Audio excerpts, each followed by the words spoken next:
we are known for pointing out some people if no one speaks up. So let's not have that happen. So really quick, some stuff that we're working on. I think he wants to go first. Yeah, he's ready. I was going to go first to get it started, but does anybody just want to like volunteer? First. Anything new you're working on that you want to like let everybody know about? Maybe you're looking for some help on something. Maybe there we go. All right. Anyway, my name is Tato. How y'all doing? Hey. It's my first time here. I do two things. One, I do video production. I have my own freelance company called Thunder Productions. And then aside from that, my biggest project I'm working on is called Yikiti. It's my positive motivational campaign I'm doing. Basically, my main goal is to help motivate kids and teach them how to enjoy life. A lot of kids nowadays are kind of just sit in front of TV, becoming couch potatoes. So I want to help bring back more like, energy and have a good time connecting. So that's my biggest thing. I just had an event last Saturday, having people come out to play video games. We had music, DJ playing music, and it was a real good time. I think we had about 50-some people show up. And that was at Film Brothers. Yeah, Film Brothers recorded. It was right downtown. Cool. Yep. So that's me. That's your Yikiti. Next, let's see. Aside from the Yikiti campaign, I'm helping produce a short film right now called The Monument. So that's another project I got coming up. So we're basically, I think we have like one more thing to shoot, and after that, we're just going to finish up doing the editing process. Cool. Nice. Thank you. All right. Thank you. I know at least one cool thing that happened today. I don't know if it's allowed to share, but as long as no one wants to talk about it outside of here, 12-mile radius. Just today, I'm going to tell them anyway because it's cool. 12-mile radius they started here last year. They're a video game company, one of Delaware's first mobile gaming companies, and they are in the UD business plan competition. And they heard today that they're in the top 4. Oh, great! Congratulations! And it's the first time any of them has ever looked at a business or even written a business plan. So we're very, very proud. And Guaranteed $1,000. Guaranteed $1,000. Yeah. And on April 29th, so keep your fingers crossed. They go for their final round, and they're $6,000 up for grabs. I don't even have to say anything. Well, I'm proud of it just because it's their coin launch startup. So everybody keep your eyes out for that. If nobody else has anything going on, Can we download the games? Not yet.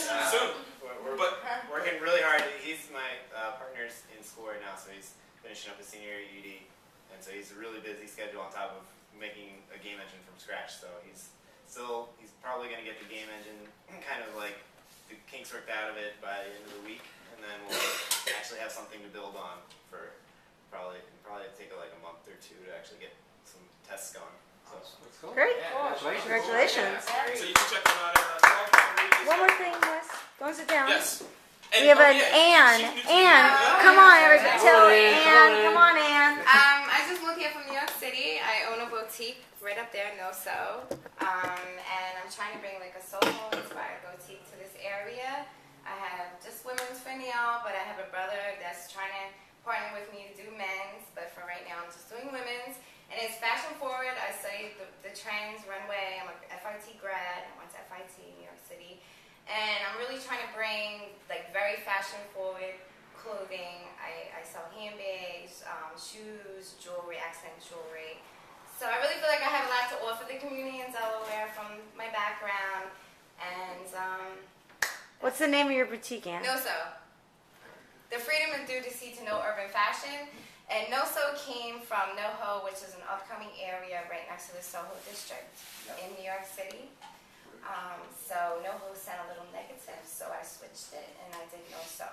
And then I did freedom to do to see to know urban fashion, which means like a Soho inspired minimalism Soho boutique. Awesome. Welcome. She is less than half a block away, so I expect all of you guys. You used to come check me out. Hey, where are you? Main Street? Right here, 222 West 9th Street. I'm on the next block. Yes. Thank you so much. Thank All right. you. That's that. Nobody else. Nobody. Anybody else? I mean, You look like you do, but you I gotta don't. look in. Will, you always have something going on. Come on, give us at least one little thing. What's going Oh on? yeah, you got nothing. Yeah, here we go. Since I'm the official mayor of downtown Wilmington on Foursquare, because Sophie can't get there. Oh.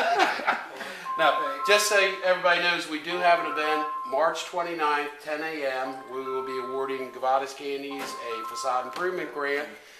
It's also the launch of our campaign to do a facade improvement program where we will be spending $2 million in grant money to reface Market Street. Nice. So that's at 10 a.m. on the 29th, and at 5:30 is a meet and greet at the Grand Opera House. It also will be the launch of the new In campaign that is all about arts and entertainment, and you really need to check into that because it is going to be very big from that kind of side. Where we build from that is whatever we choose really to do. So that's it. Cool. Thank Oh, you. before we get started, just right before we get started, if you guys have not heard about Ignite Wilmington, please go to ignitewilmington.com. Please make that the place that you are. At April 7th at 6 o'clock, you can buy tickets right online. It's $5. I'm sorry? It'll be at World Cafe Live. So if you're trying to figure out a reason to go there, this is a perfect reason. It's, as we call it, all the who's doing in Wilmington and surrounding areas. So please make yourself available to be there. Oh, I have one other thing, sorry. Anytime. I'm on No So Wilmington and No So Boutique, so you should kind of like me to try to promote me. I'm very new to this area. All right. You know, I'm trying to like get out there. I don't really know too many people. Like these two guys came and introduced themselves to me. She did as well, so that's great. People already talked about you online. Okay, thank you. Just trying to do a little self-promote. Sorry. Hey, that's what we're You're here so for. Serious are putting your page up. Cool. Okay. Thank you.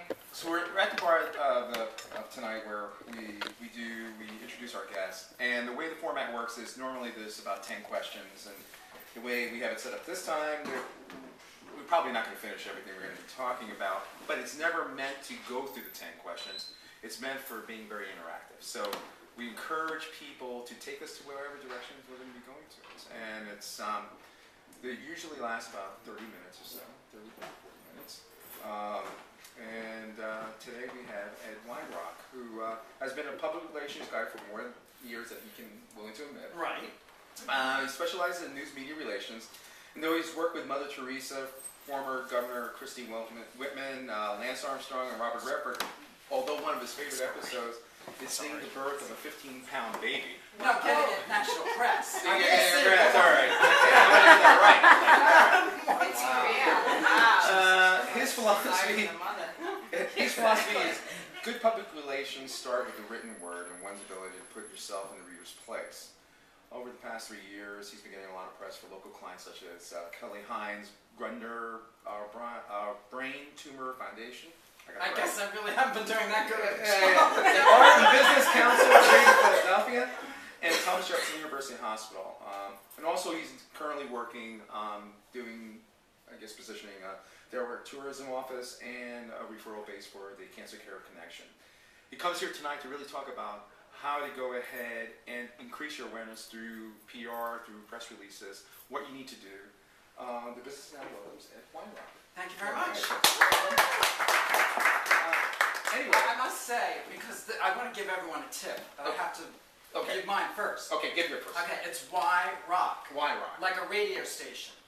Okay. And the tip is if you can give people a name association so that they can remember you better, they're going to remember you.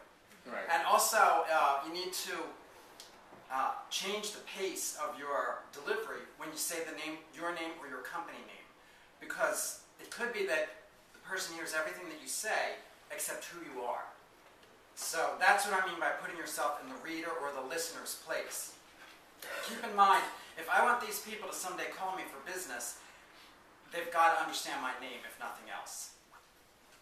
All right, so with that being said, okay, why did you even get started in PR anyway? I mean, what was sort of the path that got you there to even think about what you're just advising us on? I did a lot of work in college. I went to Rutgers University on the college newspaper, and loved reporting, writing of all kinds, hard news, album reviews, covered concerts, even did some sports. And so I decided, that's what I wanted to do. And the first job that came along actually was for the Archdiocese of Philadelphia. And so I was the PR man for God for 3 years. That's how I met Mother Teresa. Really? Yeah. And how was that experience? Well, it was wonderful, as you might imagine. The priest in charge of Philadelphia, for want of a better term, was named Cardinal Kroll, and he was a very good friend of the Pope. And the Pope was a friend of Mother Teresa, and she said, I need to open some more soup kitchens in the United States. There's a lot of poverty there. Right. And the Pope said, oh, you should go to Philadelphia. Right. So Cardinal Kroll said, we need a soup kitchen in Norristown, which is up in Montgomery County. So, I got all excited, oh, this will be great, But the problem was the people in Norristown thought, what do we need with a soup kitchen? We don't have any poor people, even though they did. So I was just this kid out of college going there wide-eyed to smooth the way for Mother Teresa to do her thing. And it all went very well, and the two of us sat closer together than this for an afternoon, and one by one the reporters came through. And it was the first time I was more excited about who I was introducing than I was the reporters, the TV, the radio, the newspaper reporters that were coming in. But it was, it was really experience I'll always remember. Okay, so that actually that started you on a path. Then they're saying that I think this is PR. Yes. Right. I didn't know. Yeah. I was the managing editor. A friend of mine was the editor of the newspaper, and I did say to her someday in your graduation, public relations. I wonder if I'd be very good at that. But also, that's a long time. I mean, the PR existed then, but it wasn't quite as familiar, I think, as it's become. How has that changed now in the marketplace compared to back then? About what are some of the gaps, or what are some of the things we've come forward? Because everybody talks about PR as if it's like we all know it, and we kind of supposed to live it and whatever else like this. What have you seen as changes, and what are some of the things, because we're all business people here, are some of the things that we need to think about besides what we need to execute? Right. Well, it has changed very dramatically because the media has changed so much and has developed so much. When I started out, there were 3 TV stations, and the emphasis was on newspapers. And the newspapers have been de-emphasized, and there's 3 times 30 TV outlets, not even mentioning the internet. So that's what's different about it. But as a public relations person, you need to be able to articulate your message even faster, quicker, shorter today than in past years, because there's so much competition, not only for potential customers, the public, whoever, to hear your message, but reporters, editors, writers, producers, bloggers, to comprehend your message. When I call the TV stations to remind them of an event that I'm pitching, I can just see them with 2 phones to their ears, their eyes on a couple of wires coming in on their computer, and I've got to be able to tell them a story in a way that's going to mean something to them, and do it in like 60 seconds or less. And maybe when I started, I had 3 minutes and a lot less competition for their attention. how long did you even get to the point of having that conversation? Are you constantly on the phone, or you're constantly emailing them? Well, yeah, there is the preparation time, because that's really, aside from actually covering the story, that's the crunch time when you have to make those calls. Right. Because you can, you definitely have to write it, and you have to write it well for it to get noticed in the first place. Today, they have no idea what I'm talking about when I call, even if I've already sent it, and it's been short, and it's been concise and all that. When I started, oh yeah, I got that. Right. I have that press release. So you've got to be ready to pitch. It's almost like, it is like a salesperson, and you've got 1 minute to sell it, and you better do it then, or you've lost them. A press release. We do press releases, or our own form of press releases on our website and everything. Mm-hmm. How important is a press release for a small business person or an entrepreneur? And do we have the tools, or should we be doing it, or should someone like you be doing it? I mean, it seems like, at least when we look outside, it seems almost like interchangeable. Mm-hmm. But well, that's a good question. I think, if for no other reason, you've got to have a press section on your website, and it's got to be a good presentation of who you are, because that shows that you can write, that you have an eye for detail, because you've got to make sure it's proofread and copy edited so there aren't any errors. You can look at something 1,000 times and not notice that there, T-H-E-R-E, should be there, T-H-E-I-R, and somebody else is going to notice that in a flash. Because that's a reflection on you. Now, even if it's subconsciously, they're skeptical of the person who wrote that press release. If there are misspellings or repetitions or that sort of thing. And that's your way of putting yourself out there. And also, it's a way for the person at the other end to start to think about, well, how legitimate is this really? It's a good question about who should write it.